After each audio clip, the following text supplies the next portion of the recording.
Episode 3. We made it this far, so this is actually sort of pre-recorded to when it's released, as recording this right after episode 2 as I have quite some time. But picking up where we left off, this is Scrub or Dead, also made by MXF Cobra.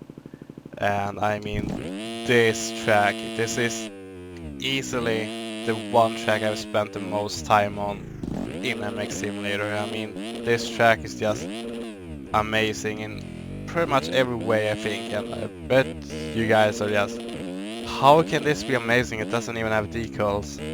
Nope, it sure doesn't, but I mean, these jumps are so nice, especially when you play this game back in the day, when there wasn't, I mean, first off, there wasn't too many tracks, and even if there were tracks, some of them were just crap, and some were, they were okay, but they sort of lacked a flow and nice jumps, and this is just amazing. So I'm back on my normal bike here, but that doesn't take away the fun. And if you can just take the track for what it is, it does have this bad default traction sort of, but if you can just accept that and move on to just trying to find a flow and have fun on it, it's so much fun. So having 6 singles here, or 2 double, 3 doubles, or 2 triples, coming over here to the jump up, jump down thing. I mean, I've spent so much time whipping on this track and trying to beat my own times and stuff in time trial.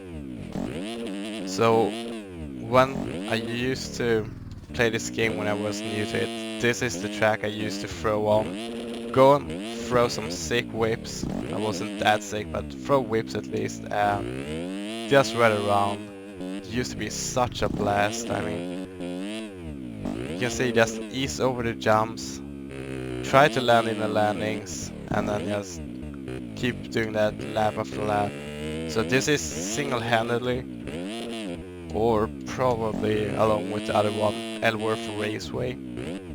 But those two tracks, those are the tracks I definitely learned to both ride on and to whip on. So if you ever look for a track to learn how to whip, this is great. It doesn't really have any ruts or braking bumps, but it sure as hell has nice big jumps with nice wide landings. And if you just land straight on the wheels and not too sketchy, you're definitely not gonna crash due to the traction. So I'm gonna try and throw down some more and see if we can get some nice flow going. So let's see if we can triple this time around. Oh, and we went too far.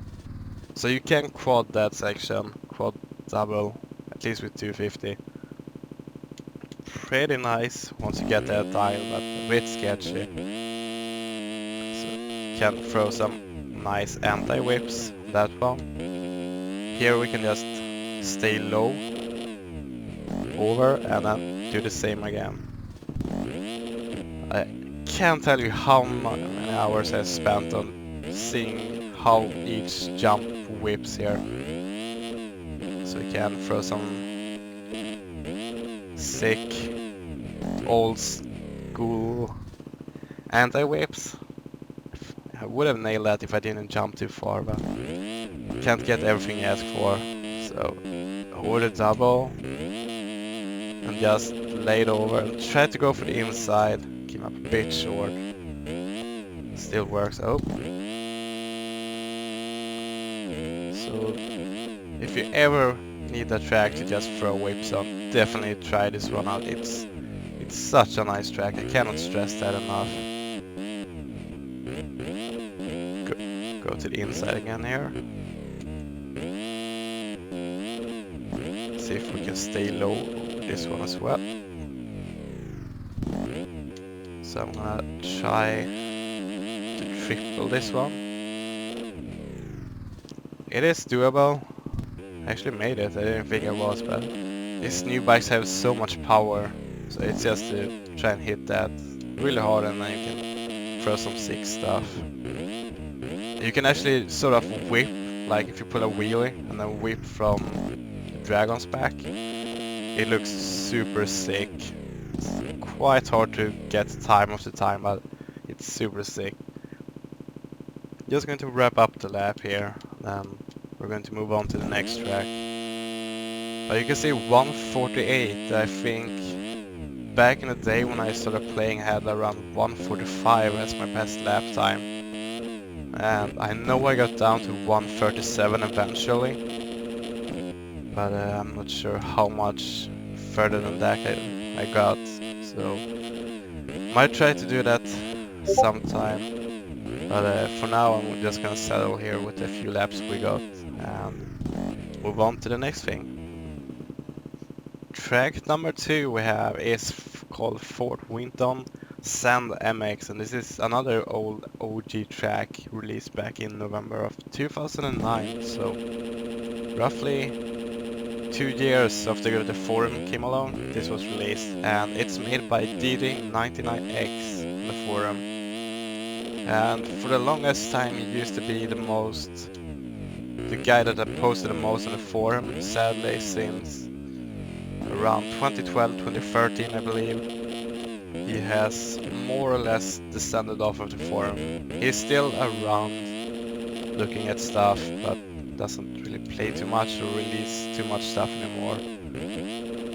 But this track is a sand track, as you can probably tell. Really nice, really well made.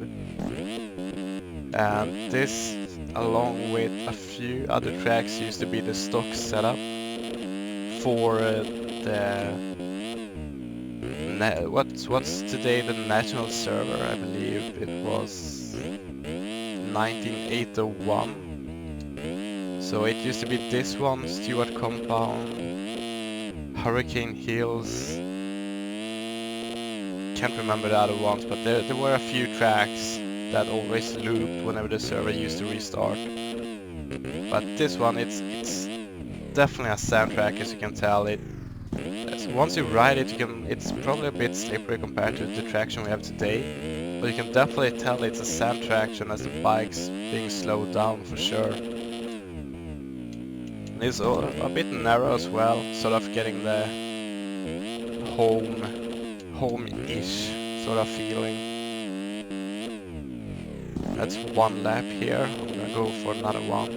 So it's a pretty fast section right off of the start here, uphill, and then sort of slows down and becomes more technical. And this used to be a really good track to practice sand on, because there wasn't that many tracks back then with sand, especially not with traction good as this. And this is one of the tracks, like when you started playing it was super hard, like it's bumps everywhere, it's slow, you can't really build momentum, but I think this is actually the first time I've really enjoyed the track, as I've gotten so much better since the last time I played a lot of these old tracks, so definitely having more fun now with being able to just build up some flow and go with it.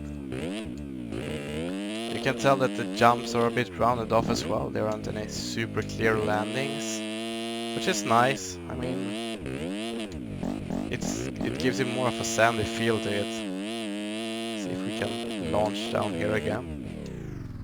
So DD definitely made a good job on this one, and he has released so many tracks and done so much for this game to being able to have the game where it is today.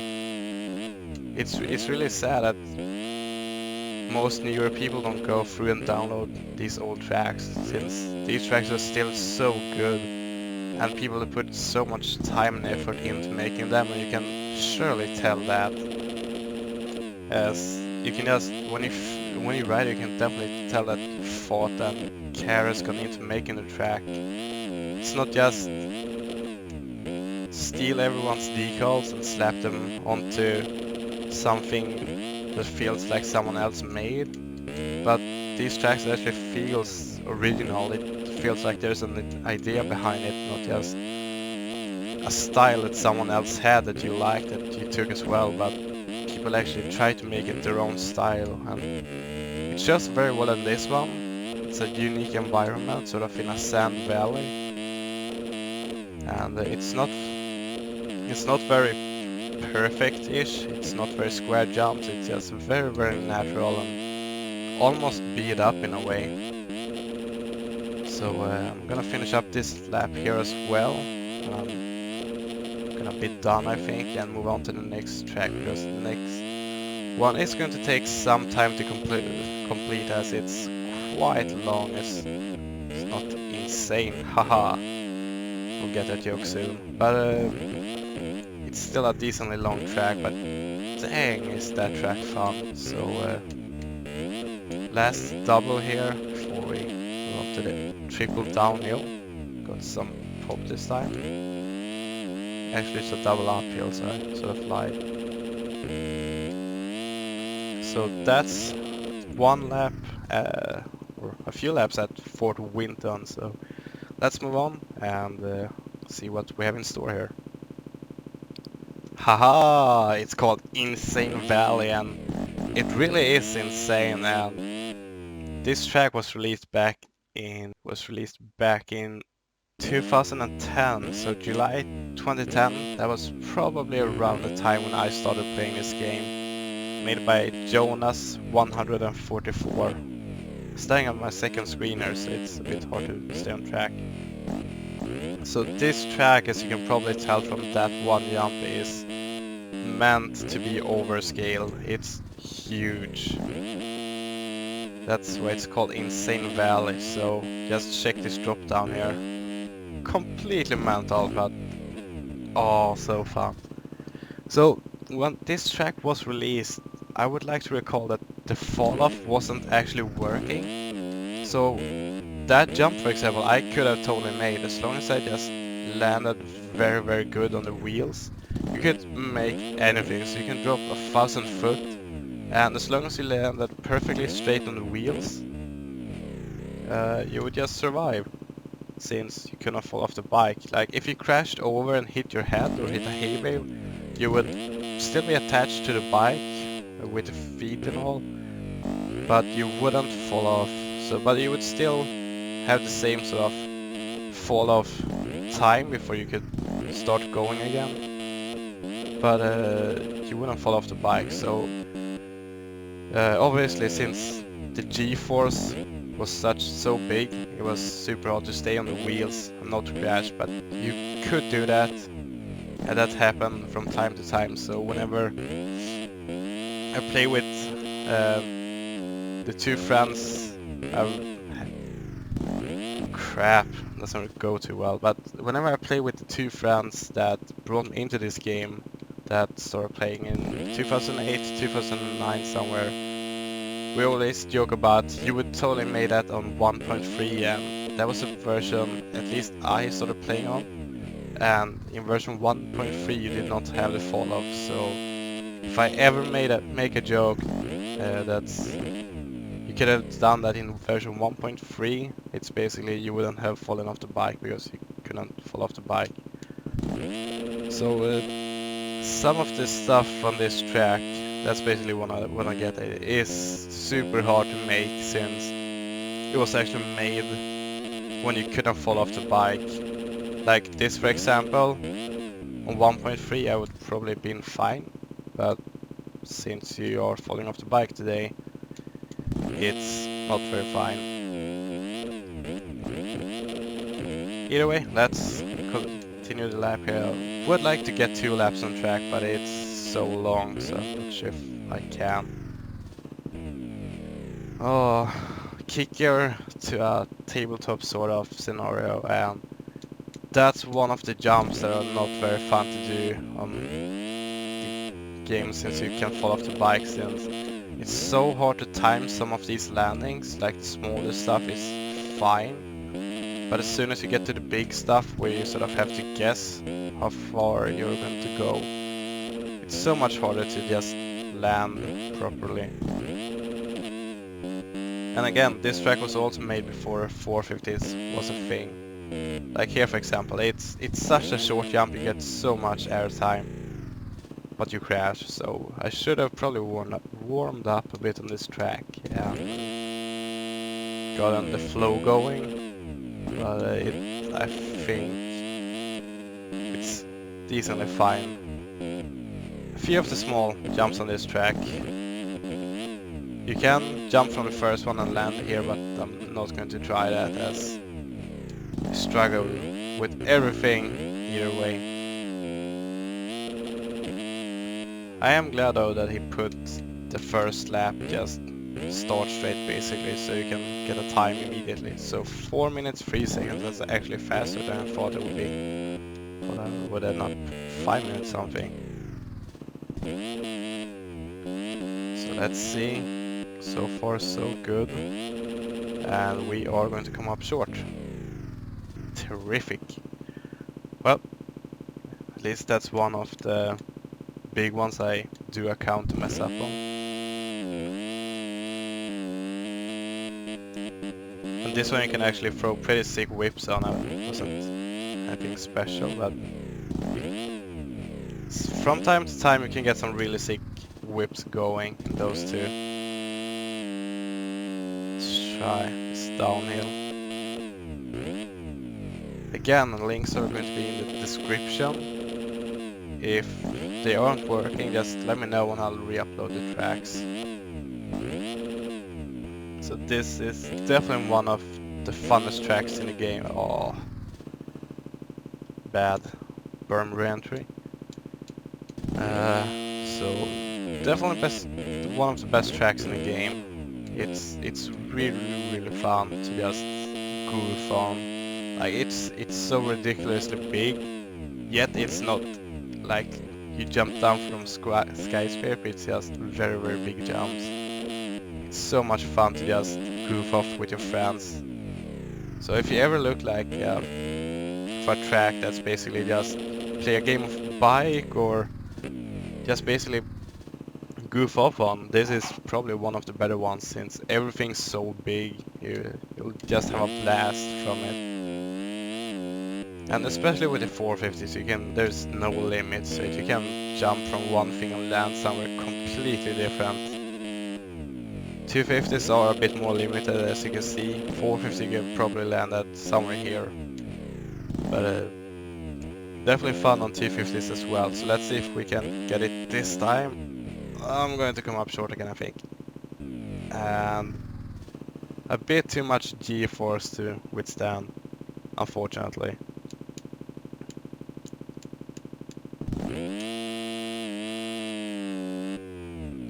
Oh, and again, like the old traction screws you so bad. Like, you're pretty lucky in this one as it's ruts or berms pretty much everywhere, but as soon as you get out of line, it's definitely on the ground. A few of the landings here are so sharp as well, like you can time them almost perfectly, but still, and oh, a bit too far, but it made it work this time around. Okay, so for the fun of it, I'm just going to see if I can launch to the side, but that turns into a nice transfer. So close enough, I guess. I mean, I launched it, I landed. On the next jump, I just landed a bit too far to the side. Oop, sliding off almost. 320, that's actually a minute faster than I expected it to be. Like, I expected last time to be 4.5 minutes, but I guess I've gotten faster or something. And please, wow, too short and sketchy. But that's Insane Val made by Jonas144. So I hope you enjoyed this episode. If you have any track suggestions or any feedback at all, really, just leave it in the comment section below. I'll try to read as much as I can from there and be as active as I can. So just leave any feedback or comments down there and I'll gladly look at them as soon as I have time. So thanks for today, and I'll see you when it's free, new tracks that's ready to be shown off. Have a great day and see you next time.